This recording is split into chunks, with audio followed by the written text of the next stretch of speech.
Hello, welcome.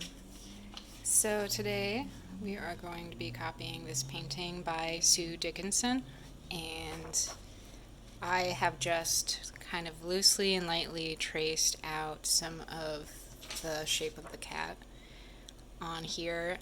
Keep in mind that you don't want to trace too much. You don't want a lot of graphite on there. In fact, I'm going to go ahead and dab a little bit with my kneaded eraser just to sort of lift it up because we don't want it to smear too much. The next thing I'm going to do is to size my canvas, which is just watercolor paper. So I'm just going to wet the whole thing with water and let that dry completely. Some people like to just put an X of water on the back of it, and this is all just to sort of keep down the bubbles that are going to come up because it's going to get really wet with all the water and the paint.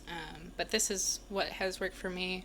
I also like to go make my coffee while I'm waiting for it to dry, so that might be a factor. Now that you have your coffee, we can go ahead and start with a wash.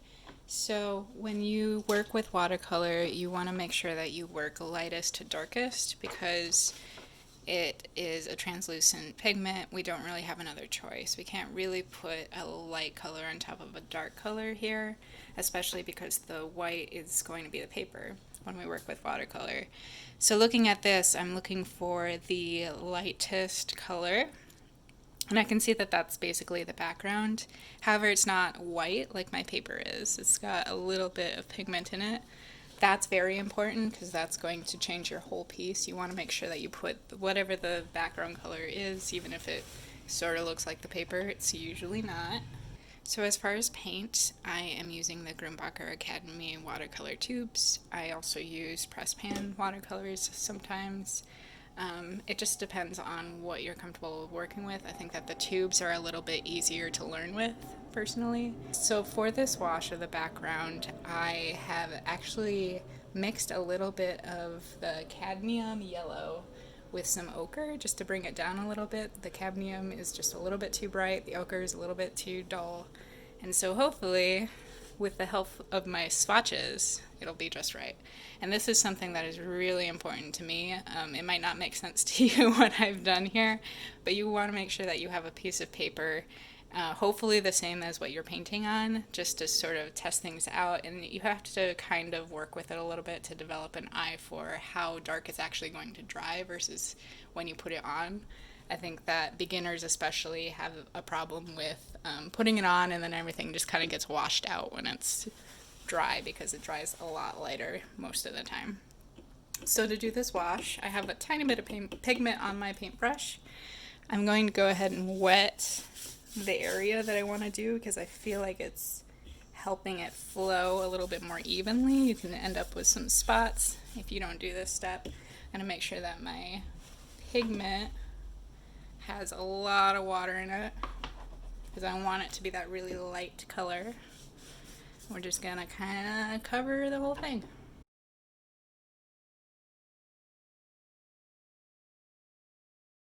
Another thing that I'm noticing looking at my printout is that it almost seems like this middle part with the chin is a little bit lighter than the rest of it. So I'm gonna take my paper towel and just blot it a tiny bit just to lighten those pieces up a little bit more. We don't want to take all of the pigment away because again it's not white there, but it'll just kind of make that pop a little bit more. While we wait for that to dry, there's a few things that I want to think about. One of them is how to keep this big dark spot from infiltrating these really white tiny spots here. And I think the first thing that comes to mind is some sort of resist. So you can buy these and you basically paint them on with a paintbrush that you don't want to keep for paint anymore. And then you can peel them off and you'll have your paper underneath. The only thing with those are they have a pretty short shelf life after you open them, which is what I found out today. So I don't have any of that right now. You can also use, if you want it to just be white, you can actually just use like a crayon or something that's wax. The only thing is that will be a little bit harder to peel off. Another thing that you can do if you're really struggling to find something is use a candle. The only thing is this is very difficult to work with, so I don't recommend doing it if you have any other way. But you can see that I've put a couple of spots of wax on my paper here. And so we'll see how that ends up. But I just want to show you a couple of different ways of keeping the white or keeping the light color while you're painting really dark colors around it. For some of these, like, I'm not super worried about painting the detail around here. You could mask that off if you were very worried about it, but it's such a large area that I think that'll be fine. But for these, that's when I get a little bit more worried and would need some assistance to sort of make sure that those can be light. So we'll talk about a couple of different ways at the end also of bringing those back if you really lost them, because it happens to everyone, promise. Another thing that we can talk about while we're waiting for this to dry is brushes. I'm probably going to paint this whole thing with these brushes. You want to make sure that you're using the largest brush for the job, because that's just going to make everything so much easier and make it all go so much faster. Obviously, for really detailed pieces, I'm going to use the small brush, but for all of this stuff, I'm going to use the biggest brush that I possibly can just to make it go really fast. And watercolor almost wants to be sort of fast in application, and then you wait around for it to dry forever. So the colors that I have swatched for this background, and it's a little bit hard to tell on camera, and also this probably only makes sense to my brain, but I knew that there was going to be a lot of Payne's Gray just because there's a lot of that really nice neutral sort of blue-green color. To make it a little bit more green, I have added some yellow ochre as well. And then also, just for some accents, I have some crimson and some phthalo blue. I also know that we're going to have some burnt sienna in the cheetah, so that would probably be some of these edges as well. So I'm going to start and paint this background cloud shape, knowing that I'm going to start light because I can always go back in if I decide that it needs more color, if it needs to be darker.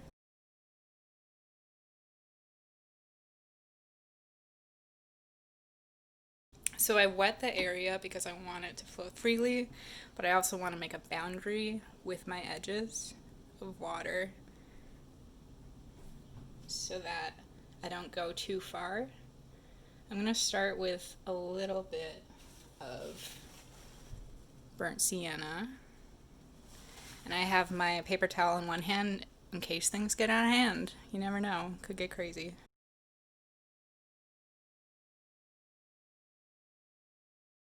And I'm kind of just going for the warmest spots I can see right now. On the next layer, I'm going to layer some cool on top of that.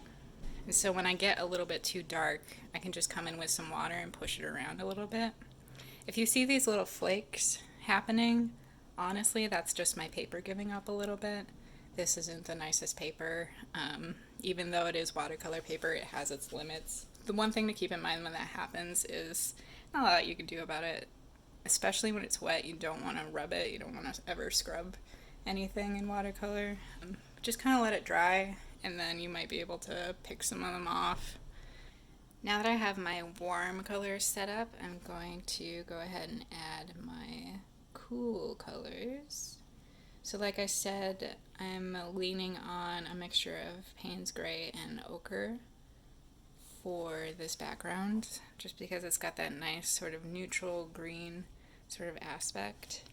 I'm going to take my clean brush and drop in some more water because we dried a little bit. And I want to make sure it goes exactly where I want it to.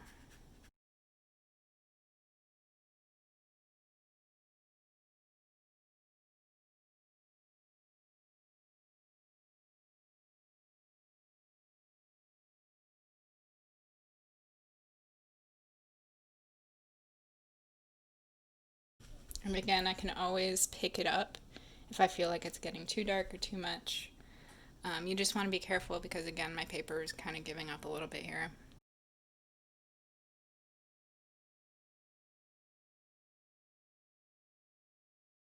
You can see some of the edges here where she's done a couple different layers, but for the most part, everything's pretty blendy. So I know that I want to keep everything sort of wet.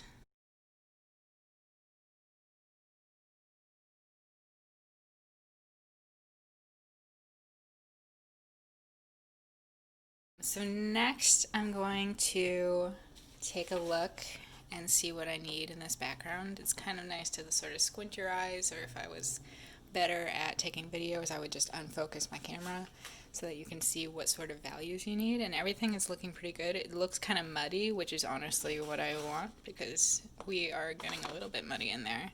I know that I need to push the darks a little bit darker, but I'm also realizing that I went a little bit too far over here into his ear. So I'm just going to lift that up a little bit. So I'm just going to wet it.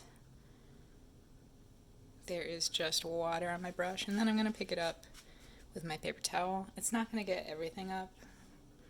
And this is where you can get some more of these little lovely paper scraps sort of coming up.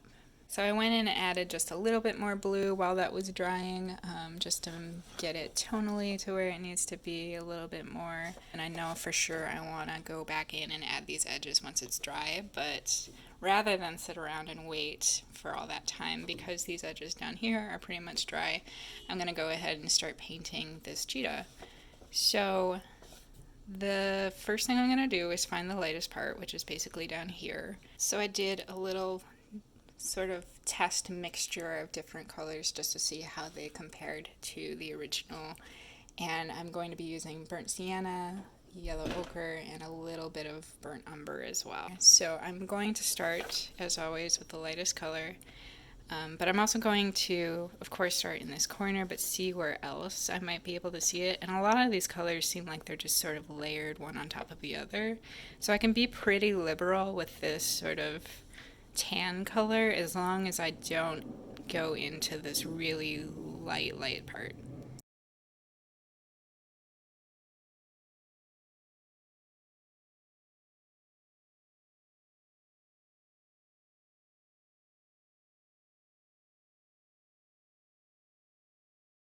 And we can finally start to see the shape of the face and the chin and all of the good parts that make up this cheetah. But also, it's important to be patient because we know that this is going to take a couple of different layers to achieve all of the different tones that she has in the fur.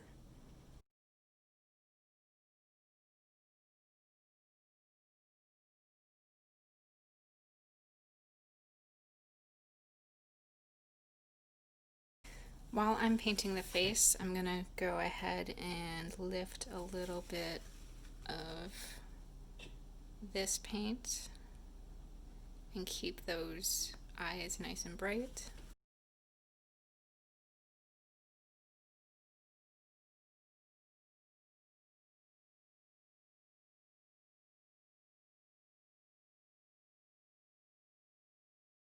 What I'm doing now is just setting up some of those spots.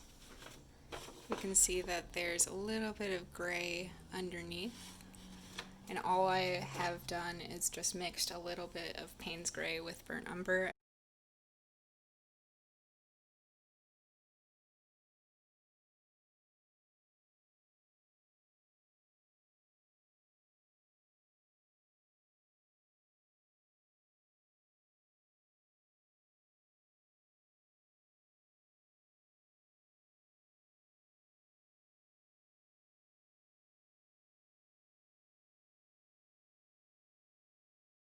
So right now I'm just making sure that I have all of my base colors down before I start going in with the black, because I'm really not going to be able to change anything once I start going in with that really dark color.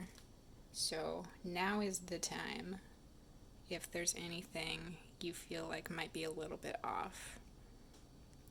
And this painting in particular is a little bit more difficult to interpret that way because it is so busy on top with all of those spots. So you really have to look closely underneath those to see what sort of colors that you need. So I like to mix my black because it makes a more interesting black. These are the ones that I mixed, and honestly for this, just threw some Payne's Gray and some burnt umber together.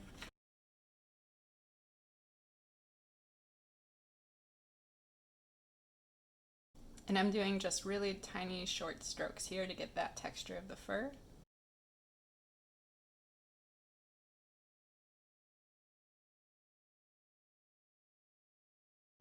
Another thing about this detail painting with the black is that you want to work pretty dry.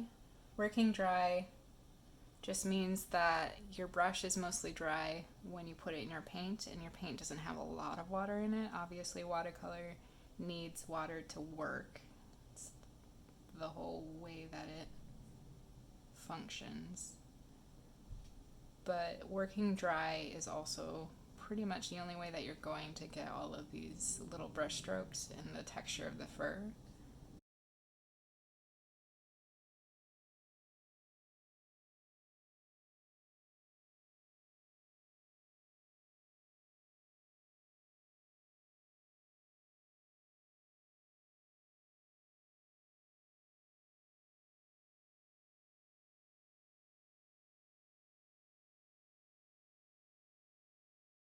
One thing that I have realized is I've lost a lot of this lightness around the eyes, like I was trying not to.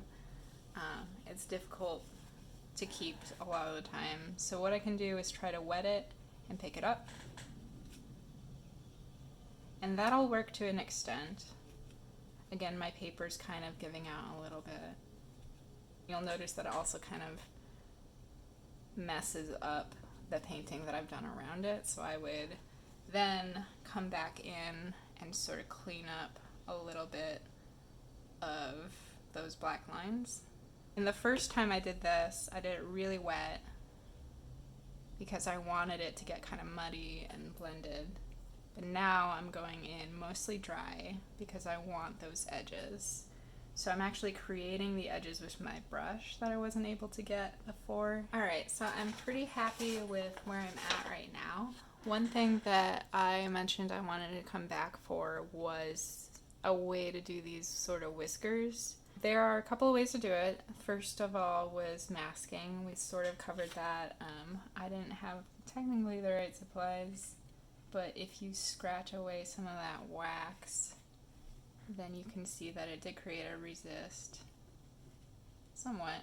A little hard to work with. Another way is the X-Acto knife. You can actually scratch away basically the top layer of paper here. So I would not suggest relying on this because it is very damaging to your paintings. But if it's something that you need to do, then you can go ahead and create your whites that way. And basically this is our last resort because there's nothing else you are going to be able to do to this at this point. If you try to paint over this at all your paint is going to pool into these crevices that you've made. But it's kind of a nice way to let the paper shine through when you've added too much paint. Another way that we like to use is just adding some gouache or some white watercolor, which is opaque. It just doesn't do what the paper can do though. So you'll see as I add it, it just kind of looks a little bit off on top of the other colors. And sometimes that'll work for the rendering that you're doing.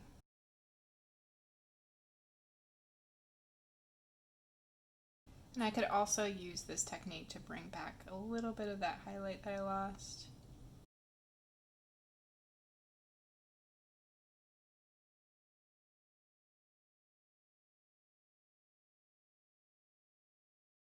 Alright, I'm going to call that done. I'm pretty happy with where it is compared to the original.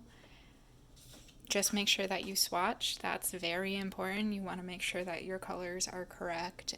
I hope you had fun. I did. Good luck on your 3 years at Penn State. You'll be great.